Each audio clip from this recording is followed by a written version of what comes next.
အားလုံးပဲမင်္ဂလာပါခင်ဗျာကျွန်တော်အခုရောက်ရှိနေတဲ့နေရာကတော့အိုဆာကာရဲတိုက်ဖြစ်ပါတယ်ခင်ဗျာဒီအိုဆာကာရဲတိုက်ဟာဆိုလို့ရှိရင်ဂျပန်နိုင်ငံရဲ့သမိုင်းမှာအလုံးကိုအရေးပါခဲ့ပါတယ်ခင်ဗျာ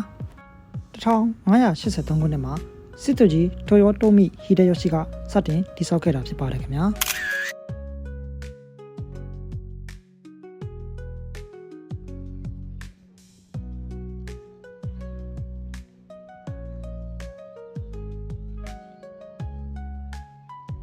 အိုဆာကာရဲတိုက်ရဆိုလို့ရှိရင်ဒုတိယကမ္ဘာစစ်မတိုင်မီမှာအကြိမ်ကြိမ်ပျက်စီးခံခဲ့ရပါသေးတယ်။လက်ရှိ